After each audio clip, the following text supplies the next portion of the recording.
Hello అండి చేతు గారు. కంగ్రాచులేషన్స్. Thank you. ఇంకా ఫైనల్గా అయిపోయింది కదండి. ఫైనల్గా 14 months అయింది. 14 months స్టార్ట్ చేసి. అవునండి, 14 months, ఆల్మోస్ట్ 14 months. అంటే ప్రేమంకు ముందు ఇంకొక సబ్జెక్ట్ అనుకున్నాం కదండి, దాంతో కలిపి 14 months మాట. యాక్చువల్గా అప్పుడు నాన్నకి ఒక సబ్జెక్ట్ చెప్దామని వెళ్తే అప్పుడు ఆయన కొంచెం కొన్ని రోజుల తర్వాత చేస్తాను కాప్ స్టోరీ అన్నారు. ఇప్పుడు 2 movies చేస్తున్నాను తర్వాత అది అన్నారు. ఆ గ్యాప్ లో నేను పట్టుకొని వేరే కథ అనుకోని అవునండి, డ్రీమ్స్ మీద. యాక్చువల్లీ మీరు ఫుల్ డ్రీమ్స్ అంటే నేను బాగా ఎక్సైట్ అయ్యాను, చాలా బాగా నచ్చింది, ఫ్రెండ్స్ కూడా నచ్చింది అన్నారు. ఇంకా మధ్యలో ఈ ప్రేమం గురించి ఫస్ట్ ఇనిషియల్ గా చెప్పింది నేనే మీకు. నువ్వు చెప్పావు, నువ్వు వెళ్ళి చూసి సినిమాకి ఎక్సైట్ అయ్యాను, కానీ ఆ సినిమా చేద్దామని మాత్రం ఎక్సైట్ అవ్వలేదండి. సినిమా కాదు, నువ్వు బ్యాక్గ్రౌండ్ స్కోర్ చూసి విని దాన్ని వాడదామా మన సినిమాకి, రాజేష్ మురుగేషన్ యూజ్ చేద్దామా, బ్యాక్గ్రౌండ్ స్కోర్ అంతా భలే ఉంది. మీరు చూసి మీకు బాగా నచ్చిందండి. అవును. తర్వాత మీరు ఏమన్నారంటే చాలా మంది ఇప్పుడు నల్లమల్లి బుజ్జి గారు ఇంకా వేరే వాళ్ళు మొత్తం ఒక బయట నుంచి ప్రెషర్ వస్తా ఉండింది, రీమేక్ చేద్దాం అని. అప్పుడు మన ప్రొడ్యూసరే చూసి ప్రెషర్ పెట్టాడు. అప్పుడు నాకే ఎందుకో లవ్ స్టోరీస్ అంటే మనకి సేఫ్ జోన్ కదా, అటెంప్ట్ చేస్తే కరెక్ట్ ఏమో. లవ్ స్టోరీ సేఫే అండి, కానీ ఇది మాత్రం చాలా చాలా డబ్బు అయిపోయింది. అంటే ఫస్ట్ భయపడింది బేసిక్గా కంపారిజన్స్ భయపడ్డామట. కరెక్టే. మీరేమన్నారంటే కంపారిజన్స్ అనేవి ఉంటాయి, మనం చేయగలమా లేదా. కరెక్టే. అప్పుడు అదే ఆ డౌట్ ఉండేది. ఆ తర్వాత నువ్వు నా గుర్తుంది, నువ్వు ఒక 10-15 days ఇంకా హైడింగ్ లోకి వెళ్ళిపోయి. అంటే హైడింగ్ అంటే బేసిక్గా ఆన్ పేపర్ పెట్టడానికి కూడా ఇందులో ఏం లేదు. అవును. అంటే ఒకవేళ వాళ్ళ సీన్ ఏముంది దాన్ని మనం ఏం చేసుకోవచ్చు అంటే నాకు ఇనిషియల్గా ఒక 4-5 scenes చేసుకున్నప్పుడు నేను బాగా ఎగ్జైట్ అయిన సీన్ ఏంటి తెలుసా అంటే ఇది జేసీ సినిమా అని అంటే వెంకటేష్ గారి సీన్. ఫస్ట్ ఓకే, అక్కడ వాళ్ళ డాడ్ వచ్చారు సపోర్ట్ కాదు, నాకు యాక్చువల్గా వాళ్ళు అక్కడ వాళ్ళ ఫాదర్ వచ్చారు సపోర్ట్ చేశారు కదండి. ఇక్కడైతే స్ట్రైట్ అవే నాగార్జున తీసుకొచ్చేయచ్చు, ఇది ఒక్కటే ఫస్ట్ ఒప్పేసుకుందాం అనుకున్నాను. డన్, ఇది డన్, ఓకే ఫైన్, ఏదో ఒకటి ఒక సీన్ అన్న హ్యాపీగా డైరెక్ట్ చేసేయచ్చు అని. అదొక్కటే నాకు ఇనిషియల్ గా ఎగ్జైటింగ్ పాయింట్ అండి. రీమేక్ చేస్తే అందులో వాళ్ళ హీరో వాళ్ళ ఫాదర్ వస్తారు ఇదే అని కొంచెం ఆ సెల్ఫిష్నెస్ తో ఏమో తెలియదు, గ్రీడీలతో డెఫినెట్గా ఇది ఇంక సరేలే ఇంక ఫస్ట్ అయితే చేసేద్దాం, నారాయణ గారిని కూడా ఒక సీన్ డైరెక్ట్ చేసినట్టు కదా అనుకున్నాను అనమాట. అది ఏమైంది, సీరియస్ గా కూర్చోవడం స్టార్ట్ చేసినప్పటి నుంచి నాకు మోర్ దాన్ నాగార్జున గారు రావడం, అక్కడ వెంకటేష్ గారు రావడం ఎగ్జైటింగ్ అనిపించింది. అప్పుడు సో బేసిక్గా నీకు ఆ సీన్ అండి సీరియస్లీ అంటే చూసారా థియేటర్ టెంపర్మెంట్ అంటారు. నిజంగా నేను ఏదైతే ఎక్సైట్ అయ్యానో ఈ రోజు థియేటర్ లో కూడా ఎక్సైట్ అవుతున్నాను. నిజంగా అక్కడ వచ్చిన హై అసలు ఇది ఒక 4 minutes యాక్షన్ ఎపిసోడ్ వచ్చి వెళ్ళిపోతే ఎలా ఉంటదండి ఆ రేంజ్ లో. కానీ మనం ఆ రోజు ఆ సీన్ చేసేటప్పుడు కూడా మనకు కూడా ఏ స్టేజ్ లో కూడా ఆయన రేపు రాసేటప్పుడు కానీ అరుల్స్ రైటింగ్ పార్ట్ లో కానీ అరుల్స్ షూటింగ్ పార్ట్ అప్పుడు ఆయన ఉండి ఆయన కూడా ఎనర్జీ ఇచ్చారు కదా మొత్తం చేసేటప్పుడు. అది మళ్ళీ రషెస్ చూసుకునేటప్పుడు ఎడిటింగ్ చేసేటప్పుడు స్కోర్ ఏ స్టేజ్ కా స్టేజ్ ఎక్సైట్మెంట్. ఆ సీన్ ఎన్నిసార్లు ఇక్కడ కూడా కాదండి, మొత్తం యుఎస్ లో కూడా ఆ సీన్ వచ్చినప్పుడు నిజంగా ఆశ్చర్యపోయారంట. That scene excited you the most. ఏ సీన్ ఎక్కువ భయపడింది ఒరిజినల్ చూసాక? ఒరిజినల్ అంటే ఇది ఎట్లా మనం మళ్ళీ ఎట్లా రెప్లికేట్ అంటే కొన్ని ఉంటాయండి. నేను బాగా భయపడింది ఏంటంటే సీరియస్లీ ఇప్పుడు చూసిన వాళ్ళు అంటాం కాదు కానీ మ్యాజిక్ క్యాన్ బి రీక్రియేటెడ్ అది అంటారు. నేను భయపడింది అంటే ఆ ఫీల్ తీసుకురాగలం. మళ్ళీ మలర్ అయిపోయిన తర్వాత మీరు చెప్పారు అక్కడ నాకు మీరు మలయాళం చూస్తున్నారు అప్పుడు నాకు నిజంగా కంట్లో నీళ్ళు వచ్చేసాయి చందు అది అన్నారు. కంట్లో నీళ్ళు వచ్చేసే అంతలాగా అది ఓకేనండి, మనం చేయగలమా లేదా? అవును, కరెక్ట్. అవును, మై గాడ్, అది నేను 100% ఏంటంటే ఆ సీన్ వదిలేసాను బేసిక్గా. అంటే నేను ఎక్స్పెక్టేషన్స్ పెంచుకోవడానికి వదిలేసాను. ఇంకా అది అంటే మనం అయితే తీస్తున్నాం కానీ ఆ సినిమా చూసి ఫీల్ అయ్యే అంత ఫీల్ అయితే మన ఆడియన్స్ ఫీల్ అవుతారని నేను చేయలేదు. కానీ సీరియస్లీ చెప్పానండి, వెంకటేష్ గారి సీన్ గురించి ఎంత మాట్లాడుకుంటున్నారు ఈ రోజు ఆ సీన్ గురించి కూడా ఎంత మాట్లాడుకుంటున్నారు. నీకు గుర్తుందా ఆ సీన్ మనం లాస్ట్ మినిట్ లో చేసాము. ఆ రోజు షూటింగ్ చేసేటప్పుడు నాకెందుకో నీకు కొంచెం భయం ఉండిందేమో, ఈ సీన్ ఇప్పుడే చేద్దామా, కొంచెం పోస్ట్పోన్ చేసి ఇంకా బెటర్మెంట్ చేసి చేద్దామా, మొత్తం బయటకు వచ్చి సింగిల్ షాట్. అవును, సింగిల్ షాట్ లో పెద్ద టేక్స్ కూడా సింగిల్ టేక్. అవును. మీకు మాక్సిమం అప్లాజ్ వచ్చిన సీన్ కానీ సీక్వెన్స్ ఏంటి? ఫోన్ కాల్స్ కానీ మెసేజ్? అదే సితారా మెమరీ మర్చిపోయిన తర్వాత మాక్సిమం అదే. ఇంట్లో ఫ్రెండ్స్ అయినా యూనో ఫ్యామిలీ అయినా బయట నుంచి అయినా క్రిటిక్స్ అయినా ఎవరైనా మాక్సిమం అదే. అది కాకుండా ఫస్ట్ ఎపిసోడ్ ఎక్స్పెక్ట్ చేయలేదు అంటున్నారు చాలా మంది. మీరు ఫస్ట్ టైం సినిమా చూసినప్పుడు అంటే కంప్లీట్గా అంటే ఎప్పటికప్పుడు రషెస్ చూడడం కాదు, అంటే ఒక స్కోర్తో కంప్లీట్గా థియేటర్లో చూస్తున్నప్పుడు మీరు ఎగ్జైట్ అయింది? ఐ థింక్ సెకండ్ ఎపిసోడ్ నాకు second episode score sound effects you know natural sounds real sounds అంతా వేసిన తర్వాత వేరే ఇంకో రేంజ్కి వెళ్ళిపోయింది. ఆ హ్యూమర్ ట్రాక్ యాక్షన్ కంప్లీట్ ఆ సౌండ్ డిజైన్ వల్ల అది ఇంకో రేంజ్కి వెళ్ళిపోయింది. ఆ సెకండ్ ఎపిసోడ్ నేను ఎప్పుడైతే ఎడిట్ లో చూసానో అంత ఎక్సైట్ అవ్వాల, బట్ కంప్లీట్ నువ్వు ఆర్ఆర్ అంతా వేసిన తర్వాత సౌండ్ అది ఎంత యాడ్ అయిందో సౌండ్ ఆ ఎపిసోడ్ కి సితారా అడుగుతుంది కదా వాట్స్ యువర్ నేమ్ అని ఆ చిన్న ఎఫెక్ట్స్. నాకు ఆ సెకండ్ ఎపిసోడ్ ఎక్స్పెక్ట్ చేయాలి ఆ రేంజ్ కి వెళ్తుంది. ఇన్ఫాక్ట్ నేను థియేటర్ లో మేబీ సెకండ్ ఎపిసోడ్ చూసి కొంచెం డిసప్పాయింట్ అవుతారు అని ఫస్ట్ అనుకున్నా. ఫస్ట్ థర్డ్ పాస్ అయిపోతాం పక్క, సెకండ్ ఎపిసోడ్ వల్ల కొంచెం డిసప్పాయింట్ అవుతారేమో అని చిన్న ఇది. కానీ today they are enjoying second episode the most. ఇంకొకటి ఏంటంటే ఆ సితారా డాన్స్ సీక్వెన్స్ ఉంది, అది కూడా ఫ్యాంటాస్టిక్ లేపారండి వాళ్ళు. అంటే ఇనీషియల్ గా అంటే చాలా మంది ఆల్రెడీ చూసిన వాళ్ళు కూడా కేవలం ఆ సౌండ్ వల్ల థ్రిల్ అయ్యారు. అవును అవును అవును. అప్పటి వరకు టేప్ రికార్డర్ లో వినేంత వరకు ఒకటి, టేప్ రికార్డర్ లో వినిన తర్వాత ఆమె డాన్స్ చేసినప్పుడు ఆ పెంచిన లెవెల్స్ ఉంటాయి కదా. Correct correct. దానికి సో నువ్వు కార్తికేయ తర్వాత ఒక లవ్ స్టోరీ ఇలాంటి లవ్ స్టోరీ తీస్తావని ఎప్పుడైనా ఎక్స్పెక్ట్ చేసావా? నా స్టోరీలో లవ్ ఉంటుందేమో కానీ ఒక లవ్ స్టోరీ తీయడం అనేది అంటే అది రాదండి. ఇంకొకటి ఏంటంటే నాకు ఇప్పుడు ఆ చిన్ని ఆ సాంగ్ ఉంది కదా మనది, అది ఇప్పుడు చూస్తుంటే అది ఎలా తీసామో నాకు నిజంగా తెలియట్లేదు. అంటే సింపుల్ దానికి మనకి ఏంటంటే సపరేట్ ఒక కొరియోగ్రాఫర్ ఎవరు లేరు.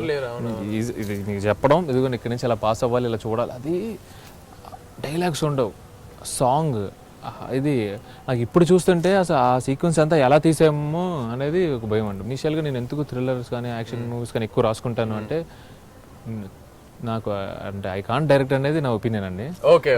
అంటే ఇక్కడ నేను యాక్చువల్గా అన్నట్టు మీరు అన్నారు ఒకసారి డెఫినెట్ గా వర్కౌట్ అవుతుంది. ఎందుకు నిజంగా సోల్ తీసుకుని మన నేటివిటీకి తగ్గట్టు చేంజెస్ చేసి ఇది కాన్ఫిడెంట్ ఉంటే మనం వెళ్దాం అన్నారు. సరే ఫైన్ ఒకసారి ట్రై చేద్దాం. తర్వాత చిన్నబాబు గారు చెప్పారండి, నాకు చాలా స్ట్రాంగ్ ఏం చెప్పారంటే ఆయన ఇది తప్పు చేయదు అండ్ ఇది నీకు మంచి పేరు తీసుకొస్తుంది అన్నారు.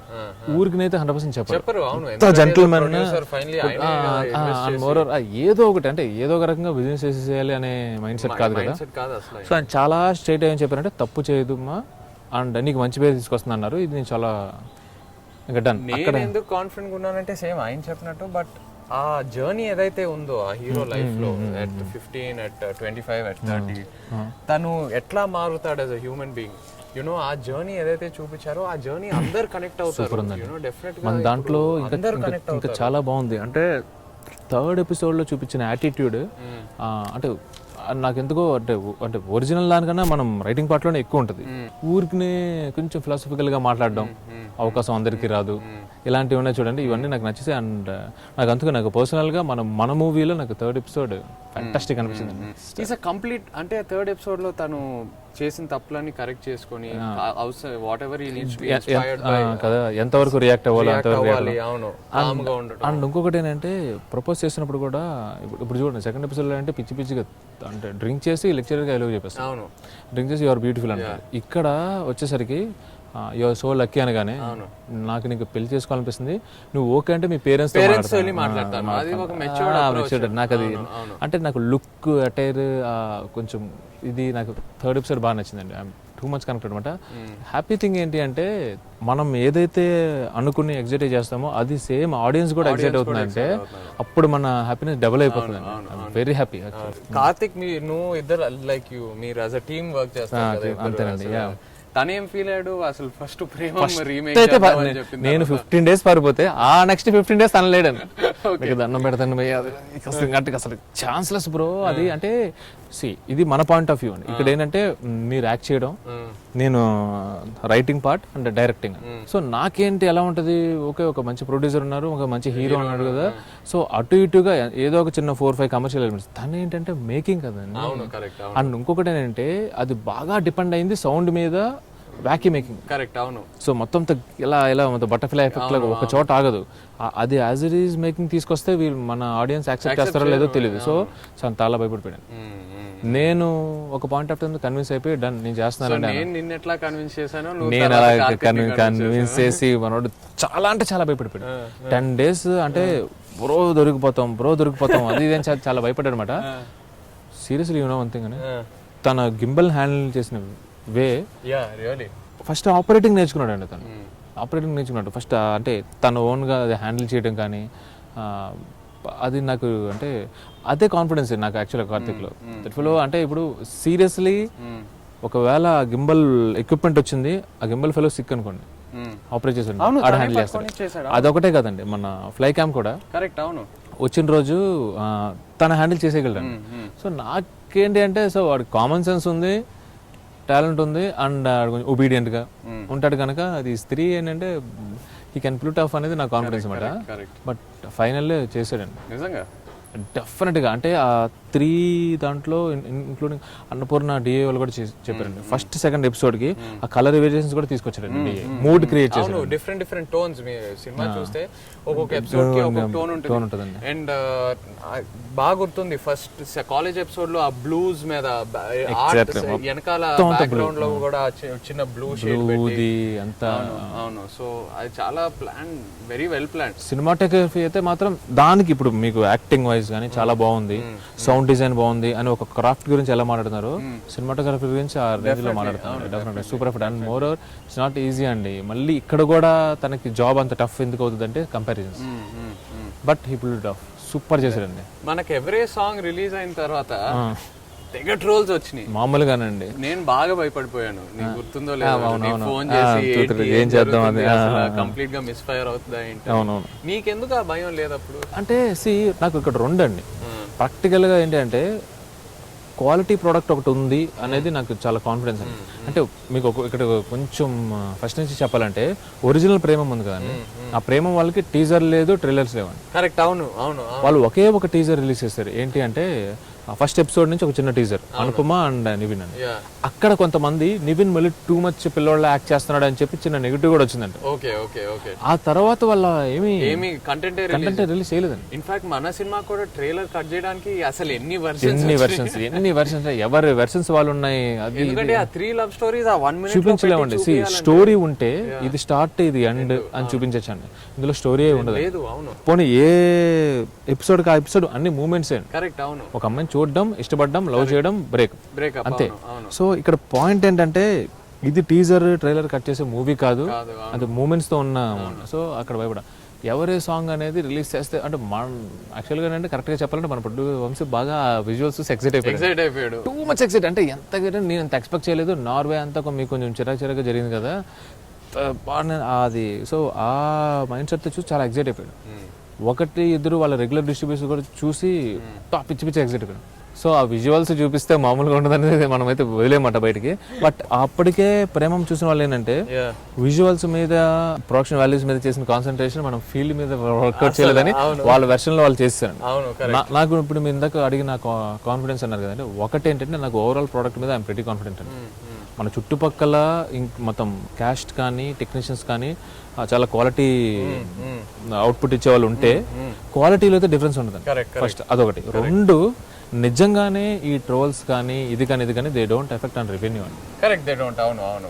1 అంటే నేను సీరియస్లీ అంటే నేనేమి వాళ్ళు ట్రోల్ చేశారని వాళ్ళు చేశారని చెప్పానండి, 1% కూడా రెవెన్యూ మీద ఎఫెక్ట్ ఉందండి, ఇంక్లూడింగ్ ఓవర్సీస్ లో కూడా. అవును అవును అవును అవును. అంటే ఇప్పుడు సే దట్ మనకు ఆ ట్రోల్స్ వచ్చాయండి, ఒక 2-3 డేస్ చాలా స్ట్రాంగ్గా ఉన్నాయి. నేను మళ్ళీ ప్రొడ్యూసర్ని అడిగాను, ఇది ఏమైనా రెవెన్యూ మీద ఎఫెక్ట్ ఉంటుందని. లేదు కదా, డిస్ట్రిబ్యూటర్స్ నుంచి ఎగ్జిబిటర్స్ కొనుక్కోవడం స్టార్ట్ చేశారు కొత్తగా అన్నాడు. సో ఇంకా నాకు అక్కడ ఏదో భయపడాల్సిన పాయింట్ అయితే ఏం లేదు, అది ప్రెటీ కాన్ఫిడెంట్. నా బాధ ఏంటంటే ఎవ్రీవన్ కాదు, అందరూ ఏదో మనం సినిమా వాళ్ళతో కంపేర్ చేద్దామని తీస్తున్నామని అనుకున్నారు. వాళ్ళకంటే మనం బెటర్ చూపించాలని, ప్రూవ్ అ పాయింట్ అని అనుకున్నారు. కాదు, ఎప్పుడు మన ఇంటెన్షన్ అసలు అది కాదండి. జస్ట్ మనం ఆ సోల్ తీసుకొని సీరియస్లీ అంటే బేసిక్ గా మనకి బాగా ఏంటంటే ఇప్పుడు Sai Pallavi is and debut actors. అవును, మనం శృతి హాసన్ లాంటి స్టార్ ని తీసుకుంటే సో సాయి పల్లవి కన్నా బాగా చూపించేద్దాం ఫస్ట్ యాక్చువల్ గా నెగిటివ్ అక్కడ వచ్చింది. అది అసలు కాదు, బికాజ్ మనం శృతి ఎందుకు అనుకున్నాము, she is a good dancer. And ఇంకొకటి అంటే మీకన్నా మెచ్యూర్డ్ గా కనిపిస్తుంది, మీకన్నా మెచ్యూర్డ్ గా కనపడాలి, and she is a good dancer. Basic first 2 reasons. And obviously she can act, ఇంకా చాలా బాగా చేయగలదు. క్రౌడ్ పుల్లింగ్, ఇప్పుడు super crowd pulling. And more over ఇంకొకటి ఏంటంటే యాక్టింగ్ పరంగా మాత్రం చూస్తే డెఫినెట్గా వాట్ ఈస్ దట్ ఇప్పుడు 3 మూవీలోనే 3 వేరియేషన్స్ చూపించిందండి ఆమె. అవును. సో మనకి ఇంకా అసలు డౌట్ లేదు అంటే ఈ 3 శృతి హాసన్ని చూపించి సాయి పల్లవికి ఏదైతే కోర్ మల్లర్ ఫ్యాన్స్ ఉంటారో వాళ్ళు ఏదో అఫండ్ అయిపోయి అవి వచ్చినాయి, కానీ నాకైతే మాత్రం కరెక్ట్గా ప్రెటీ కాన్ఫిడెంట్. ఎంటర్టైన్మెంట్ అది యాక్చువల్గా మన సినిమాకి బిగ్గెస్ట్ పిల్లర్ ఆఫ్ సపోర్ట్ కదా. ప్రతి లవ్ స్టోరీలో ఆ ఎంటర్టైన్మెంట్ ట్రాక్స్ ఏదైతే ఉన్నాయో, ఇప్పుడు ప్రవీణ్ అఫ్ కోర్స్ ఫుల్ సినిమాలో ఉన్నాడు. సెకండ్ ఎపిసోడ్ నర్రాది బ్రహ్మాజీ గారు చాలా మంది అసలు ఎంటర్టైన్మెంట్ ఏం వస్తుంది యూనో ఆ క్యారెక్టర్స్ వల్ల అనుకున్నారు, బట్ వాళ్ళు ఎంత న్యాచురల్ గా ఉన్నారంటే నర్రా చాట్గా లెక్చరర్ లా ఉన్నారు. అవును ఎగ్జాక్ట్లీ. అండ్ ఎవరు ఏం ఎక్స్పెక్ట్ చేయకుండా థియేటర్ కి వచ్చి బాగా సర్ప్రైజ్ అయ్యి. ఇంకొకటి ఏంటంటే మామూలుగా రెగ్యులర్ గా చేసే సూపర్ కామెడియన్స్ ఉంటారు కదా, అవును, వాళ్ళు కాకుండా వీల్ చేయడం వల్ల ఆ ఫ్రెష్నెస్ వచ్చింది, ఫన్ ఎక్కువ వర్క్ అవుతుంది. ఎగ్జాక్ట్లీ. అండ్ రిలేట్ అవుతున్నారు, చాలా బాగా రిలేట్ అవుతున్నారు. అంటే బ్రహ్మాజీ గారు ఇంకొక చికెన్ కర్రీ చెప్పిన ఒకటి, తర్వాత స్వీట్ లస్సీ చెప్పిన, అది ఆ డైలాగ్ లో అయితే ఏంటి అమ్మాయిలకి ఎవరైనా మొలక తెలుస్తారా ఆయన చెప్తున్నారు కదా బ్రహ్మాజీ గారు ట్విట్టర్ లో అంట, ఆయనకి సపరేట్ గా ఇంతకు ముందు మీరు బాగా చేశారు అని మీతో కూడా అన్నారు కదా. అవును, నాకు ఆ డైలాగ్స్ పంపిస్తున్నారండి. చెప్పారు మొన్న జిమ్ లో వర్కౌట్ చేసేటప్పుడు ఎవరో వచ్చి ఆయనకి చెప్పారంట ఒక చికెన్ సాలెడ్ మీ అకౌంట్ లో అని. సో నిజంగా అది చాలా బాగా కనెక్ట్ అయింది. అండ్ మెయిన్ థింగ్ ఏంటంటే వాళ్ళు రియల్ గా ఉన్నారు, నిజంగా ఒక పీటీ మాస్టర్, ఒక లెక్చరర్ రియల్ గా ఉన్నారు, వాళ్ళ లుక్. ఎగ్జాక్ట్లీ. అండ్ ఆ లెక్చరర్ వచ్చి సితారా ఫోన్ నెంబర్ అడగానే 0 అంటే పోయారండి. ఎంత అంటే లాంగ్వేజ్ అర్థం కాకపోయినా కానీ, అంటే అక్కడ గోపి సుందర్ కానీ తనకి తెలుగు తెలీదు, విష్ణు గోవింద్ శివశంకర్ వాళ్ళకి తెలుగు తెలీదు, ఆ రోమింగ్ పడుతుంది అన్న దాంట్లో మీనింగ్ అర్థం అయిపోయి గట్టిగా నవ్విస్తారు అనమాట. అప్పుడు పెట్టి కాన్ఫిడెంట్ అనమాట. సో లెక్చర్ లో ఆ క్యారెక్టరేషన్ కి అలా పర్ఫెక్ట్ గా సెట్ అయిపోయింది. And of course third track కూడా శ్రీనివాస్ రెడ్డి అల్టిమేట్. ఎందుకు అది ఇప్పుడు అది ఎలా ఉంటుంది అంటే, ఇప్పుడు లెక్చరర్ది పీడీది మనం ఓహో ఇలాంటి క్యారెక్టర్స్ మనకి తెలుసు అనేది ఉంటారండి. అవును, శ్రీనివాస్ రెడ్డిది చాలా మంది వాళ్ళకు వాళ్ళు రిలేట్ చేసుకుంటారండి. సీరియస్లీ ఏదో 30s తర్వాత ఉన్న వాళ్ళు కూడా కదండి, లేట్ 20s వాళ్ళు కూడా. సో వాళ్ళకి వాళ్ళు ఇది నాదే అని ఫీలింగ్ మాట్లాడాలి. సో అది బాగా ఒక బాయ్ కి ఏంటి పెళ్ళే కదా, కాలేజ్ తర్వాత కెరీర్. ఇందాక ఏదో మనం అనుకున్నట్టు కెరీర్ ఎప్పుడైనా సెట్ అవుతుందండి, మ్యారేజ్ అనేది మన కంట్రోల్లో ఉండదు. సో ఇనీషియల్ గా మంచి ఏజ్ లో ఉన్నప్పుడేమో డిమాండ్స్ హైలో ఉంటాయి, అంతే కదా, తర్వాత డిమాండ్స్ అలా తగ్గిపోతుంటాయి. సో ఫన్ మాత్రం చాలా వర్కౌట్ అయిపోయింది. అంటే నేనేమన్నా ఎంత సీరియస్ నోట్ ఉన్నా ఏమన్నా కానీ ఆ ఎంటర్టైన్మెంట్ అంటే ఆడియన్స్ చాలా హ్యాపీగా మిగతా వాటికి కనెక్ట్ అవుతారు. అండ్ మలయాళంలో ఎక్కువ ఫన్ ఉండదు, నువ్వు కావాలని తెలుగుకి ఎంటర్టైన్మెంట్ ఉండాలని డెఫినెట్ గా. అండ్ మోర్ అలానే తీసుకొచ్చిన ఎంటర్టైన్మెంట్ కదండి, క్యారెక్టరైజేషన్స్ నుంచి వచ్చే సెపరేట్ బ్లాక్స్, సెపరేట్ ఎపిసోడ్స్ లా కాకుండా కథలోనే స్టోరీలోనే ఇప్పుడు అందుకనే అండి మీరు ఇప్పుడు ఏంటంటే 30s లో ఉంటారు కనుక ఇది థర్డ్ క్యారెక్టర్, అది కూడా శ్రీనివాస్ రెడ్డి మాట్లాడేది కూడా మీ గురించే. అవును, అరే నాకు ఇలా ఎక్స్పీరియన్స్ అయింది అండ్ మోర్ ఓవర్ అరే అసలు అన్ని తలుపులు మూసిపోతే అలాంటిది ఇప్పుడు నీకు హెవెన్ డోర్స్ ఓపెన్ అయినాయి అన్నట్టు మీకు అడ్వైస్ ఇచ్చే అదంతా ఫన్ అండి. ఎండ్ ఆఫ్ ద డే ఒకసారి నాకు సీరియస్లీ మీడియా పీపుల్ దగ్గర నుంచి కూడా వచ్చిన ఇదేంటంటే, మీరు స్ట్రైట్ సినిమా తీసినా కానీ ఇంత పేరు రాదండి అన్నారు. అది నాకు అప్పుడు ఒకసారి మళ్ళీ చిన్నబాబు గారి మాట గుర్తొచ్చిందండి. సీరియస్లీ చిన్నబాబు గారు చాలా థ్యాంక్స్ చెప్పాలి. ఆయన లాస్ట్ లో ఏదైతే ఆ టైం ఇచ్చారో మనం రిలీజ్ మీకు చెప్పారు కదండి, తర్వాత నువ్వు వెళ్ళి కాదు సార్ మనం ఇట్లా చేస్తే నేను ఈ టైం కల్లా ప్రోడక్ట్ ఇస్తాను చెప్పారు ఆయన. పర్వాలేదు, no problem, go ahead. RR తో సౌండ్ ఎఫెక్ట్స్ తో సినిమా చూసి మనం సాటిస్ఫై అయిన తర్వాత ఆడియన్స్ చేద్దామంటే నిజంగా attitude is superb attitude. Thank you గారు. త్వరలో నీ ఓన్ స్టోరీలో డెఫినెట్గా 100% డౌటే లేదండి అందులో. Thank you. Thank you. By.